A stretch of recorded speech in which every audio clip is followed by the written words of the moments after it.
인터넷에 보니까 이러한 이야기가 있었습니다. 어느 한 교회의 목사님이 교회 안에 있는 대학생들과 상담을 하게 되었습니다.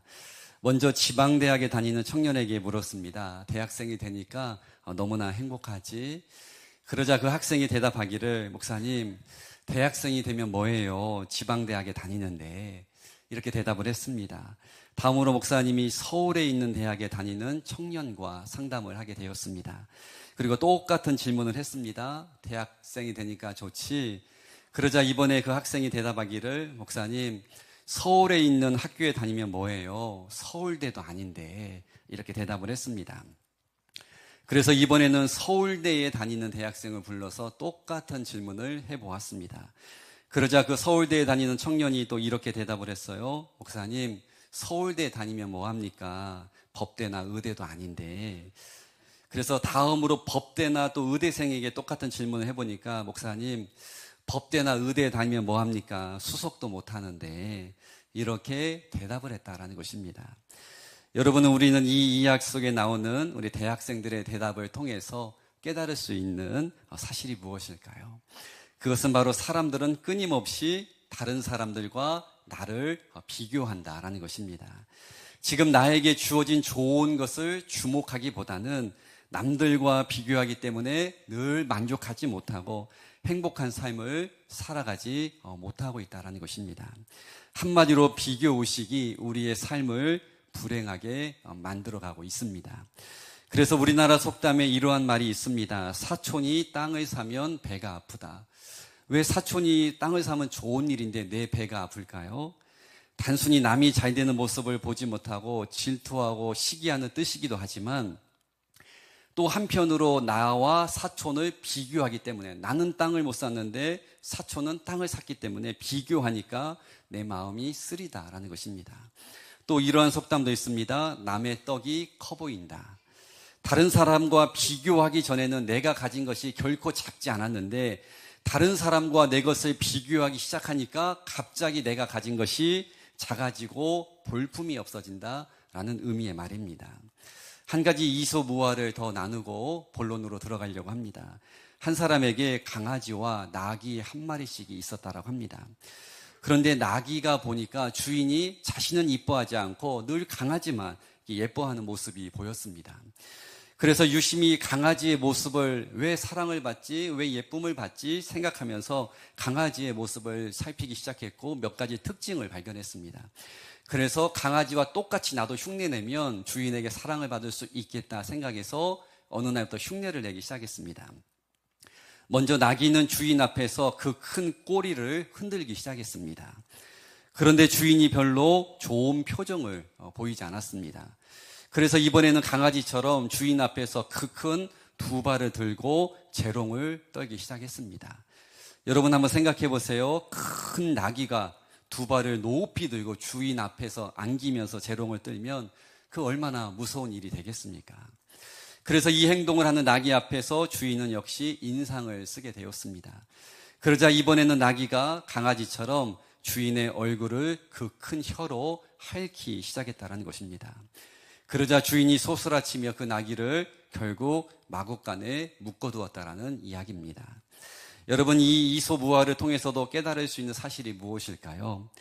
강아지는 강아지의 길이 있고 나귀는 나귀대로의 길이 있는데, 이 나귀는 강아지와 자기를 비교하면서 오히려 주인을 화가 나게 했을 뿐만 아니라 마구간에 묶여짐으로 그동안 가지고 있었던 자유마저도 잃어버리게 되었다라는 것입니다.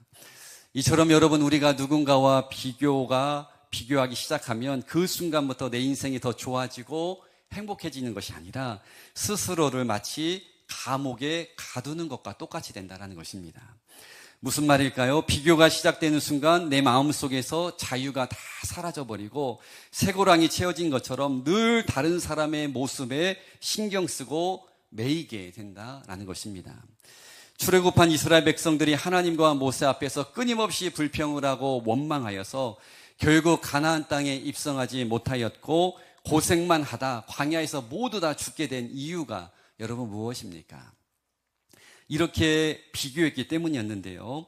애굽에 있을 때에는 고기를 먹었었는데 차라리 노예로 있을 때에는 먹을 것 마실 것 걱정 안 했었는데, 이처럼 과거와 지금을 계속 비교하다 보니 그들의 마음속에는 감사가 어느 순간부터 다 사라졌고 불평과 원망으로만 가득 채워지게 되었다라는 것입니다. 이처럼 여러분, 비교의식은 우리의 삶에도 그리고 신앙생활에도 전혀 도움이 되지 않습니다. 그래서 오늘 자세하게 나누겠지만, 우리는 다른 사람과 비교하기보다는 내가 하나님 앞에 어떠한 존재인지를 기억해야 하고, 또한 다른 사람의 시선이 아니라 우리는 누구의 시선을 의식해야 할까요? 위에 계시는 하나님의 시선을 의식하며 살아가야 한다라는 것입니다. 오늘 우리가 읽은 본문의 말씀에 보면 다윗은 하나님 앞에 이렇게 고백을 하였습니다. 하나님께서 나의 모든 육체를 만드셨고, 내가 어머니 뱃속에 있을 때부터 나를 아셨으며, 내가 하나님의 손에서 이렇게 아주 기이하게 만들어졌음을 내가 기억함으로 하나님께 감사를 드립니다. 쉽게 말해 다윗은 자신이 하나님 앞에 얼마나 귀한 존재인지를 분명하게 깨닫고 있었다는 것입니다. 그래서 다윗은 다른 왕들과 절대로 자신을 비교하지 않았고, 자신의 과거에 실수했던 모습과 현재를 역시 비교한 것이 아니라 자신을 만드신 분이 하나님이라는 것, 그만큼 나는 하나님 앞에 너무나도 소중한 존재라는 이 높은 영적인 정체성을 소유하고 있었기 때문에 그는 어떠한 순간에도 낙심과 원망에 늪으로 빠지지 않고 늘 감사와 찬양이 넘치는 삶을 유지할 수가 있었다라는 것입니다. 그래서 오늘 본문을 이전에 우리가 사용했던 개역 한글판으로 읽어보면 이렇게 되어 있습니다. 하나님께서 우리를 신묘막측하게 지으셨다. 다시 말해 너무나도 신비롭고 오묘해서 인간의 생각으로는 도저히 헤아릴 수 없다라는 뜻입니다. 여러분, 하나님 앞에 저와 여러분들이 바로 이러한 신묘막측한 존재라는 것입니다. 하나님께서 우리 모두를 직접 흙으로 또한 생기를 불어넣어서 만드셨을 뿐만 아니라 우리의 인생의 처음과 끝을 다 내다보시면서 때로는 막대기를 들기도 하시지만 우리 삶의 직접 목자가 되셔서 가장 쉴만한 물가로 안전하게 우리의 인생을 손수 이끌고 가고 계시다라는 것입니다. 그래서 절대로 우리는 내 인생을 보잘것없는 존재로 낮은 정체성을 가지면 안 된다라는 것입니다. 왜냐하면 이 땅의 주인이신 우리 하나님께서 한 번도 우리를 그렇게 보지 않기 때문입니다. 물론 세상에 살면서 우리가 실패하기도 하고 실수하기도 하고 내가 내 모습을 봐도 한심스러울 때가 있고 한탄이 나올 때가 있지만, 그럼에도 불구하고 낙심 속에 사로잡히지 말고 우리들이 절대로 잃어버리지 말아야 할 영적인 분명한 정체성은 바로 나는 하나님의 자녀이며 나는 하나님의 하나밖에 없는 걸작품이다라는 높은 영적인 정체성을 반드시 소유하셔야 한다는 것입니다. 창세기에 보면 하나님께서는 인간을 창조하신 후에 이렇게 말씀을 하셨습니다. 보시기에 심히 좋았더라. 이 말은 곧 이 땅에 존재하는 것 중에 최고의 작품이라는 하나님의 만족함을 표현하는 구절입니다. 여러분, 현재 기네스북에 올라있는 세계에서 제일 비싼 예술품이 여러분 무엇인지 아세요? 아마 직접 보신 분도 있겠지만 레오나르도 다빈치의 모나리자라는 작품이라고 합니다. 혹시 이 모나리자 작품의 가격이 얼마인지 아십니까? 제가 인터넷에 한번 찾아보니까 현재 추정가로 40조에 나오고 합니다. 어느 한 나라의 1년 예산을 맞먹을 정도의 가치가 모나리자라는 작품에 있습니다. 그런데 여러분, 사람이 만든 작품의 가격이 이 정도라면 하나님께서 만드신 작품이라고 할 수 있는 저와 여러분들의 가격은 어느 정도가 될까요? 감히 값을 매길 수 없는 말 그대로 무한대가 될 것입니다. 가격을 매길 수 없을 정도로 저와 여러분 하나님 앞에 너무나도 존귀한 존재가 된다라는 것입니다. 그래서 하나님께서는 우리 모두에게 엄청난 가치를 우리가 가지고 있기 때문에 하나뿐인 아들을 아낌없이 이 땅에 우리를 위해서 보내주셨고 우리의 모든 죄의 문제를 해결하심으로 저와 여러분들이 천국에 입성하여서 영원토록 하나님과 함께 살 길을 손수 열어주셨다라는 것입니다. 오늘 본문의 주인공 다윗은 이 사실을 정확하게 깨달았고 매일 마음속으로 묵상하고 있었기 때문에 그는 어떠한 상황 속에서도 하나님 앞에 감사가 떠나지 않았고 늘 하나님 앞에 어떠한 상황 속에서도 찬양하는 인생을 살았다라는 것입니다. 여러분, 우리가 마트에 가면 수많은 상품들이 있습니다. 그리고 상품마다 가격이 다 매겨져 있는데요. 그런데 상품이 가지고 있는 특징 중에 하나는 상품은 다른 물건과 비교가 된다는 것입니다. 그래서 똑같은 상품이라도 판매처에 따라서 가격이 다르게 매겨지게 됩니다. 그래서 저도 가끔 그렇지만 많은 젊은 세대들은 오프라인 매장에 가서 직접 물건을 보고 확인하고 바로 그 자리에서 결제하는 것이 아니라 온라인상에 올라있는 똑같은 상품의 가격을 비교해 봅니다. 어디가 더 싸지 비교해 본 후에 만약에 온라인상의 가격이 더 저렴하면 현장에서 구입하지 않고 편하게 핸드폰이나 인터넷으로 물건을 구입하게 됩니다. 이렇게 상품은 비교의 대상이 된다라는 특징이 있습니다. 그런데 여러분, 상품과 비슷한 듯 싶지만 아주 큰 차이를 가지고 있는 작품이라는 것이 있습니다. 상품은 수백 개, 수천 개, 수만 개를 공장에서 그냥 찍어내지만 작품은 아주 제한적으로 몇 개만, 한 개만 만드는 수제품도 있기 때문에 아주 소량으로만 제작이 되기 때문에 아주 큰 금액이 책정이 된다는 것입니다. 그래서 명품 중에서도 리미티드 제품은 거의 몇 초 만에 다 판매가 됩니다. 왜 그럴까요? 세상에 몇 개밖에 없기 때문입니다. 그런데 여러분, 저와 여러분이라는 각자의 존재는 세상에 몇 개 없는 정도가 아니라 딱 한 사람밖에 없는 유일무이한 존재라는 것입니다. 여러분들과 똑같은 사람 세상에 한 명도 없습니다. 그러니 하나님의 눈에 얼마나 우리가 소중하게 보이겠습니까? 그런데 안타까운 사실은 서두의 여러 이야기를 통해서 말씀을 드렸지만 저와 여러분들은 이러한 영적인 정체성을 때로는 좀 잘 깨닫지 못해서 삶의 현장에서 다른 사람과 다른 공동체와 다른 가정과 자꾸 비교하면서 우리 안에 있는 행복감을 스스로 빼앗겨 버린다라는 것입니다. 그런데 더 큰 문제는 자신을 다른 사람과 비교하는 것도 문제지만 우리 가족들을 그리고 교회 안에서도 이 비교의 속박의 굴레를 계속 씌운다라는 것입니다. 예를 들면 우리 부모들, 저도 참 이렇게 많이 했던 것 같은데 늘 자녀들에게 이렇게 자주 이야기를 합니다.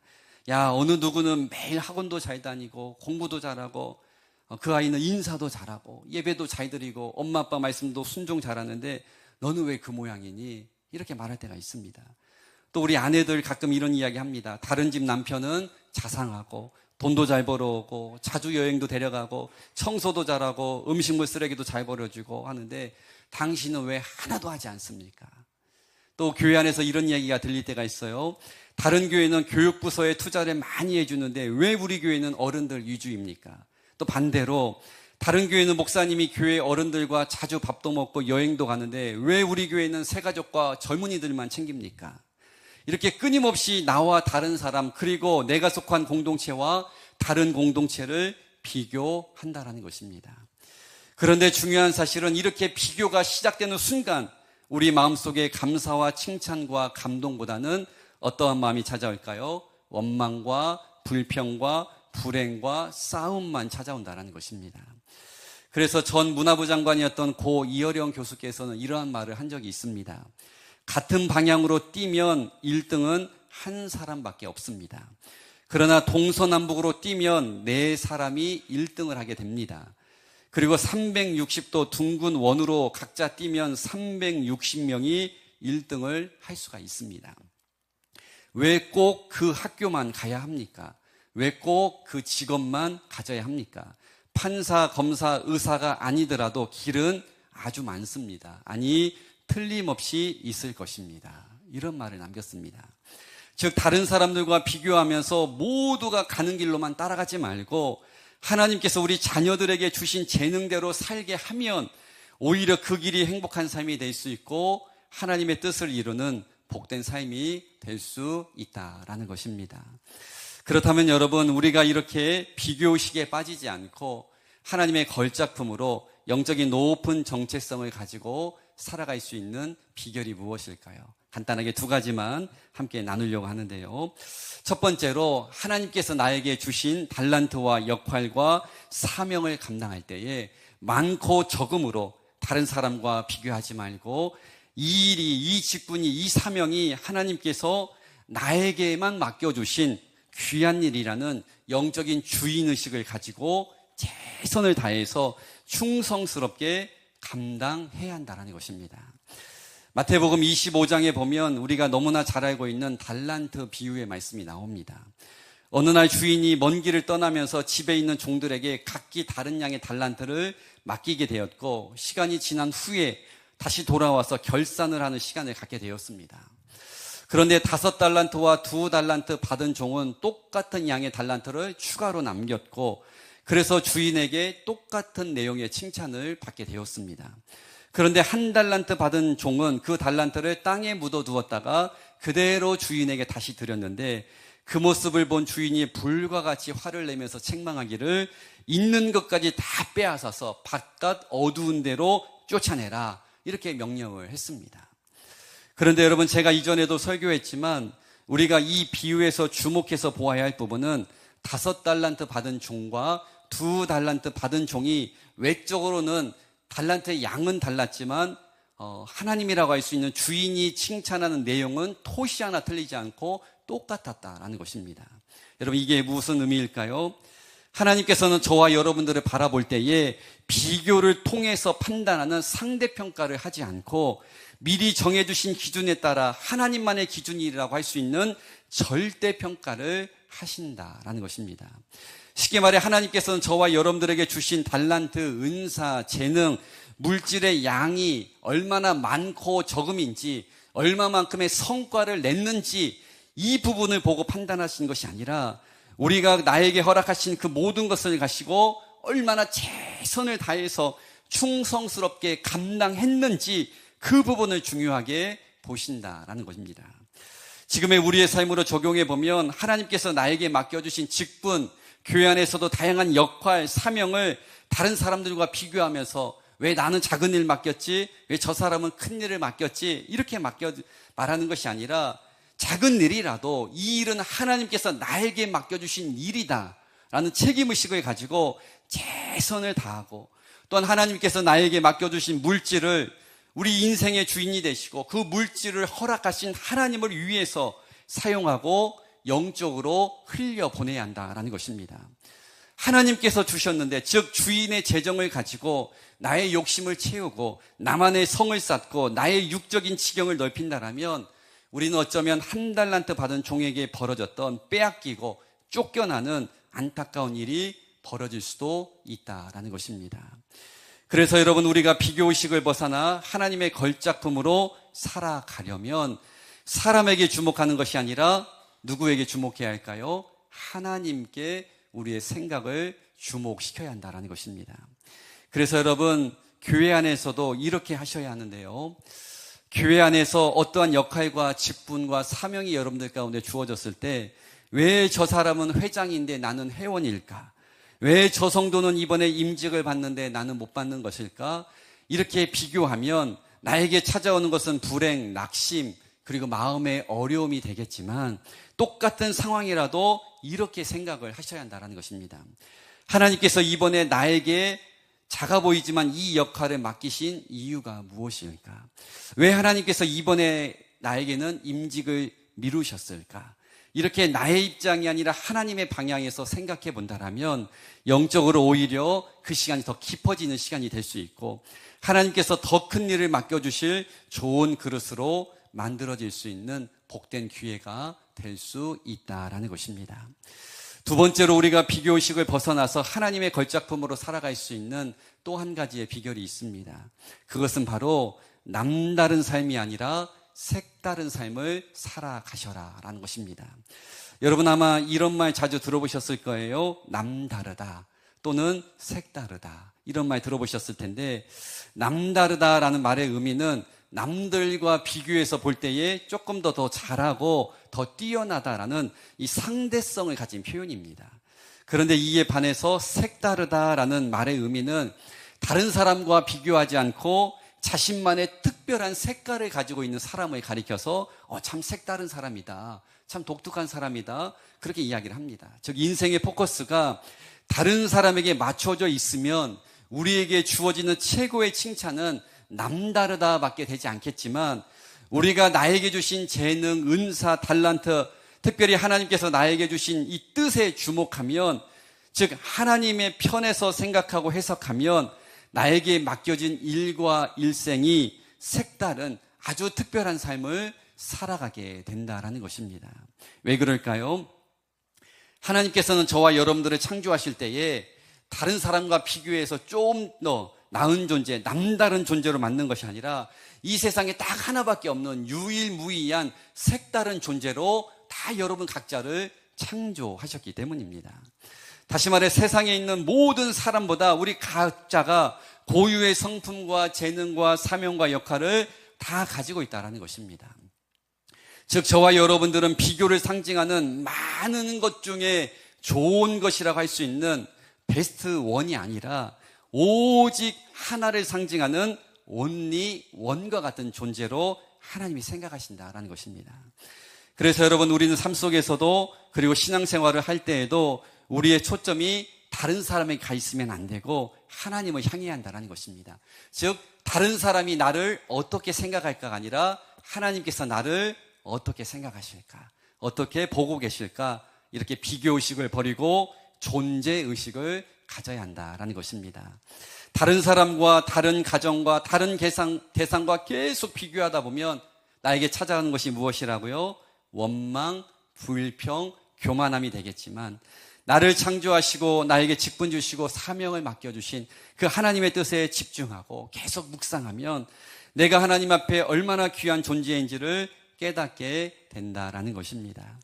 한 가지 이야기 나누고 말씀을 마치려고 합니다. 한단지보라고 하는 한자어가 있습니다. 이 말의 뜻은 본분을 잊고 함부로 남의 흉내를 내다가 결국 두 가지를 다 잃어버리게 된다라는 뜻입니다.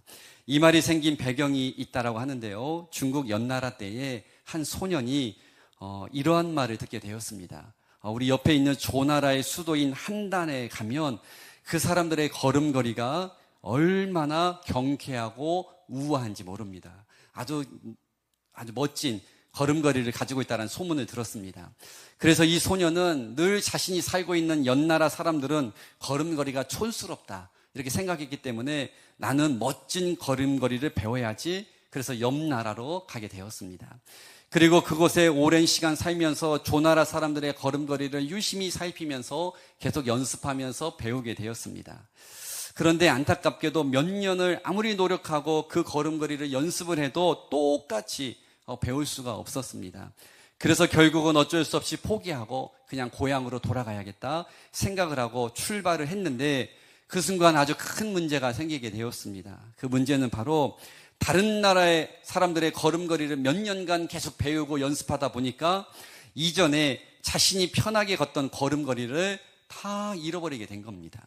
그래서 이 소녀는 결국 자신의 나라까지 걸어오지도 못하고 기어왔다라는 이야기입니다.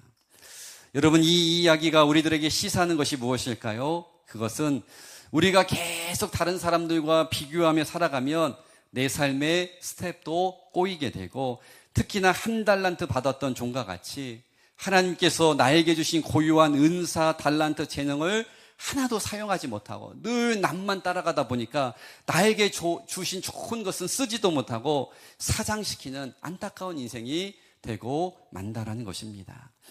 그러므로 여러분, 이 시간 이후부터는 남들과 절대로 여러분의 삶을 비교하지 마시고 하나님께서 지금 나에게 맡겨주신 직분과 사명에 최선을 다하고 나는 하나님 앞에 남다른 존재가 아니라 하나밖에 없는 색다른 존재, 아주 유일무이한 신묘막sik한 존재라는 이 사실을 확실히 가슴속에 담으셔서 늘 삶 속의 다윗처럼 감사와 찬양이 넘치는 위대한 삶을 살아갈 수 있기를 주님의 이름으로 간절히 축복합니다.